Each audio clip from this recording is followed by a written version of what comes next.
previously I made the halves of the raised beds, but didn't have the bolts to connect them together. Let me explain. I bought some longer nuts and bolts. Well, it's the actual bolts that's longer, because these are too short to go on the part that joins the two halves together. So you can see that it goes through there, goes through the guttering pipe, and then there's room to connect the nut at the end. Whereas if I try and do that with these two, there isn't enough room for it to go through, so I need longer bolts for that. These are 30mm long instead of the other ones that are 20mm long. So if I show the difference.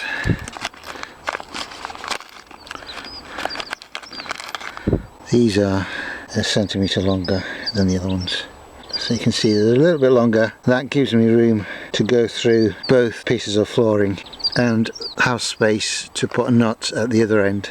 Okay, so I can just put it through one and then the other. Okay, so that comes through.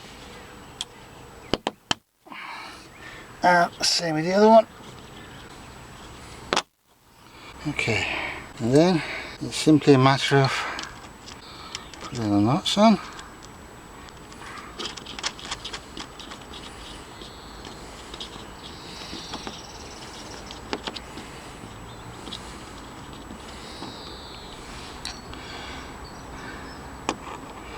And then just tightening them. Oops.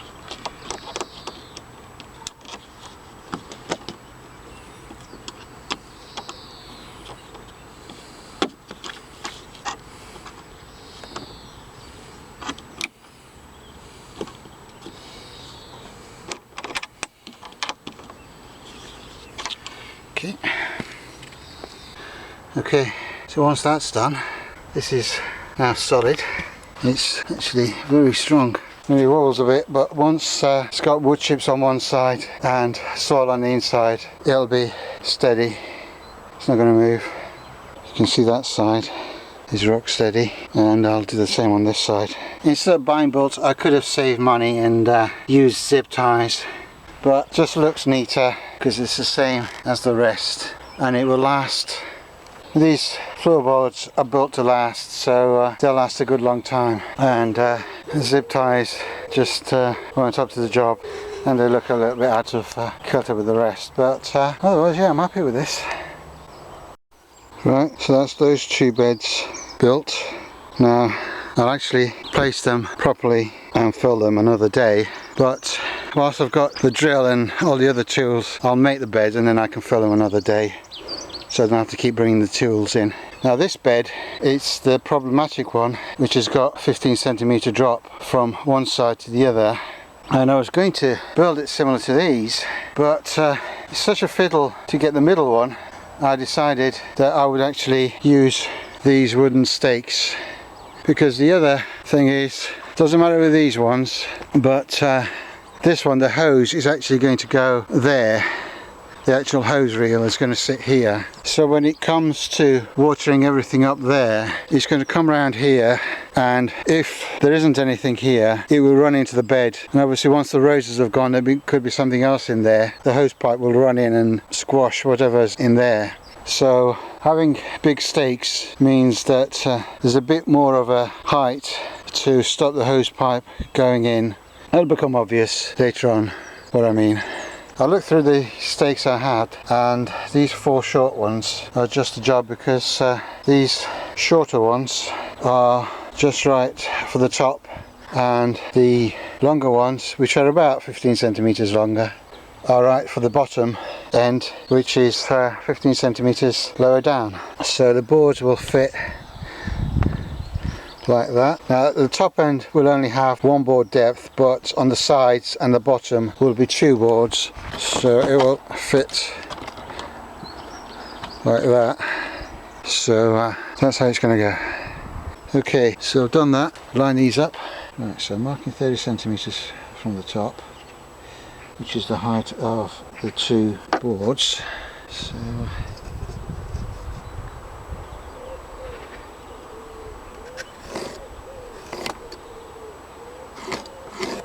these two need to be 15 centimeters from the top.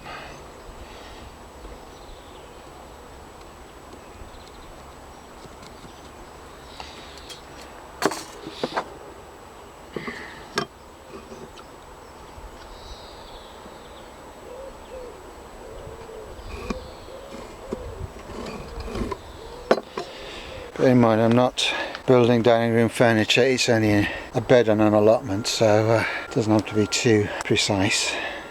I'm marking the long ones at 45 centimeters.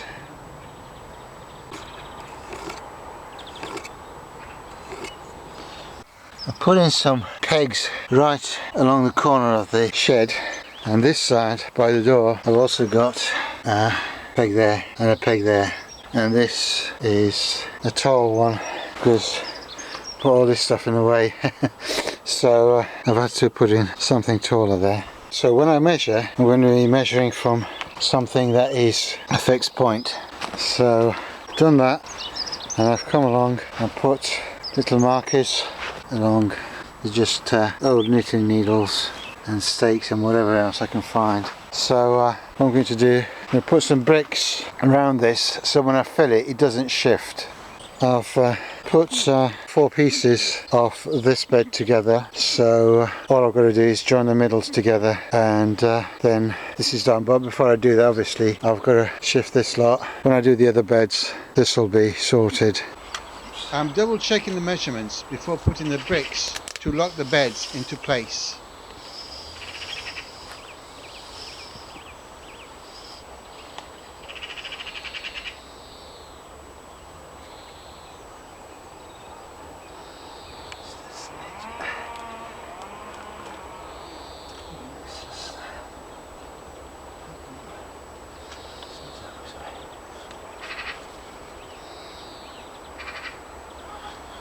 Perfect.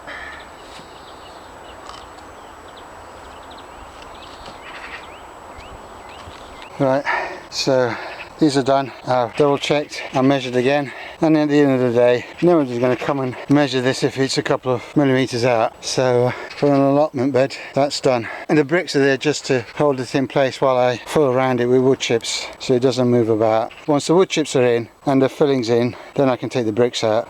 And this path from that bed to that bed is 90 centimeters, which is the same distance as between this old greenhouse base and the shed.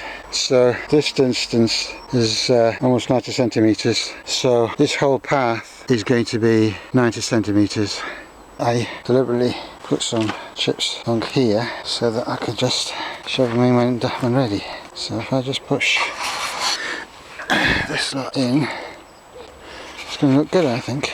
Now there's a 5 meter distance between the shed and the first bed, because obviously I want a bit of a seating area and a bit of a work area, and I'll probably put in things like early potatoes and things over here so that they're handy and I can keep an eye on them. Things that will need regular pickings and go in containers will stay here. So there'll be a little bit of a space for containers, a little bit of a seating and work area, and then I've got all my liquid fertilizers and water catchment, etc. on that side.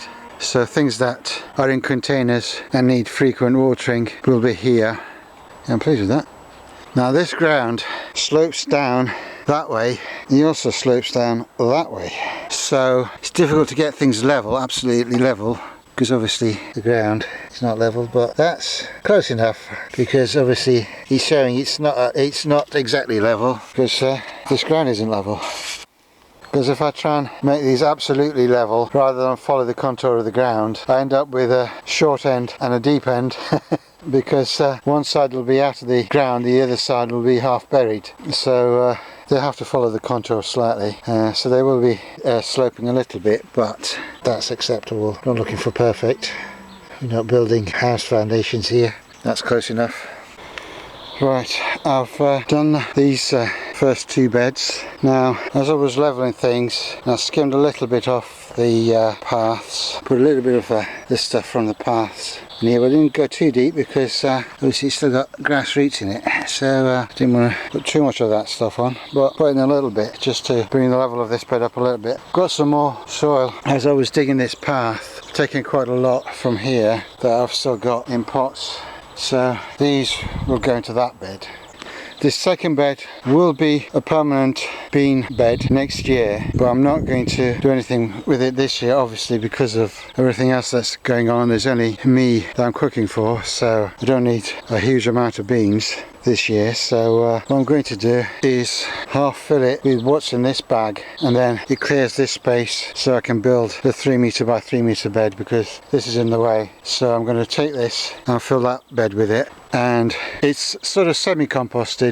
It'll mulch this bed and rot down over the next year, and then this should be a nice bed full of compost ready for beans next year. Now the top stuff is rough and dry, but once you get in it's starting to decompose, so by next year it'll be fine, because these are the autumn privet cuttings. That bag is too heavy to drag, so I'll empty it up a little bit and then I can drag the rest of it. There are worms in it, so it's obviously good stuff that they are working hard to break it down. He's decided to light from up here, so he's going.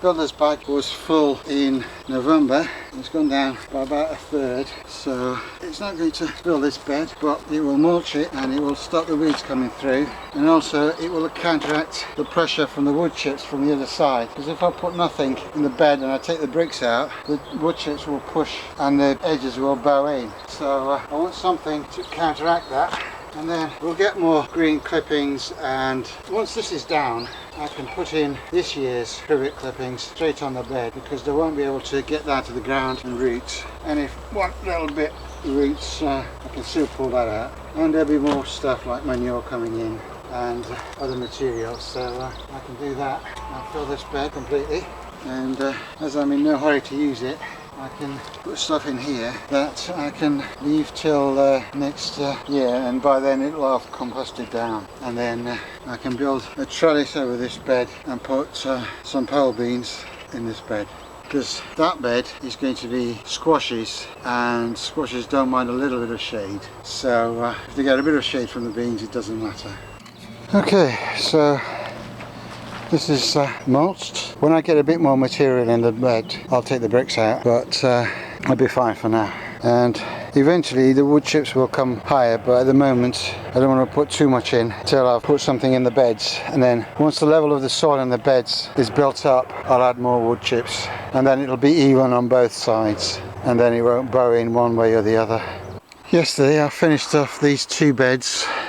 I've still got to fill this one. This one is partially filled.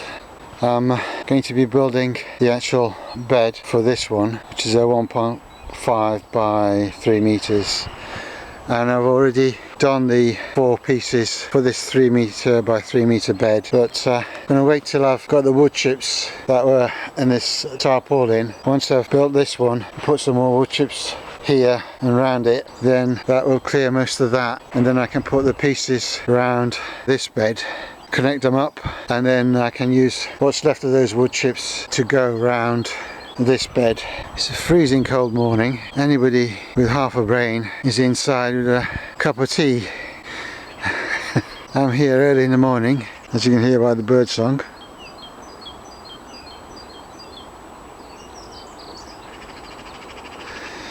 Yeah, that must be crazy. Right, that's one half of the bed done. So we've got the single piece at this end and the double pieces on the side and at the bottom, and these pieces of plastic actually cover the gap between the 2 pieces, so there's no chance of anything coming through. Right, that's the second half built, so now I've just got to put them together.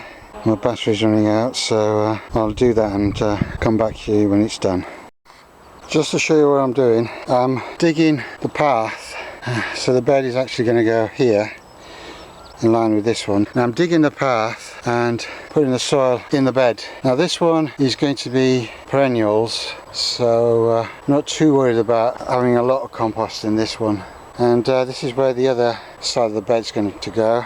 I was going to dig a bit more, but this is actually carpet, which I didn't realise until I started digging. So there's a carpet there, but fortunately that edge of that carpet is in line with the edge of the bed, so I can get away with it and deal with it at a later date. So I thought I'd cleared all the carpet from this area, but obviously I'd missed some. There's a big piece because it goes all the way along, so I'll tackle that another day. Now I've taken most of the roots of weeds and things like dandelions and bindweed, but still, you know, as I put the soil in, still find bits turning up. But yeah, you never get them all. I've backfilled around the edges of this bed with some of the soil. Some of it is in the middle, so the level has been raised a little bit. I'm not going to completely level it. I've got to go around with wood chips, fill this path, and along here. I'm taking the grass from the path around the rhubarb bed, and it's just so matted. I can just lift whole pieces. I mean, this is a good 50 centimeters long, and because it's so heavily matted with weeds and grass, I'll just pull the whole thing out. And it's all going in the compost anyway. But yeah, it's not little bits of weeds. It's no weed fabric or anything that it's stuck in, I don't think. It's just so well matted, those weed roots. Bloody hell. I've just lifted the edge of this plastic, so this bit that's along the path, because it's getting a bit close.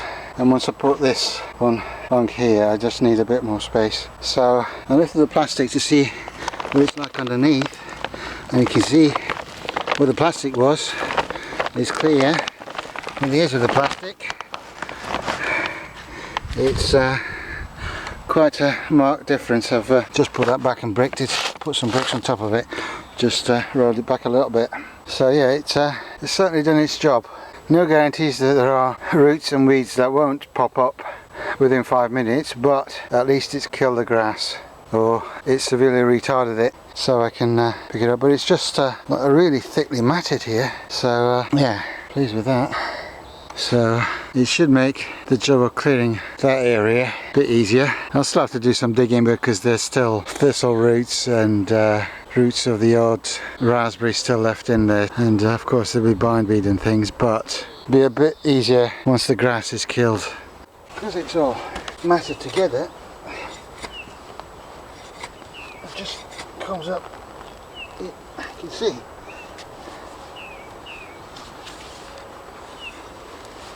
comes up in pieces like that. I mean, there's a little bit of soil I can, but I'll get in the compost heap and we'll sort that out later. Around the odd root, not forgetting our friends dandelions and things, but it's coming along, it's coming along.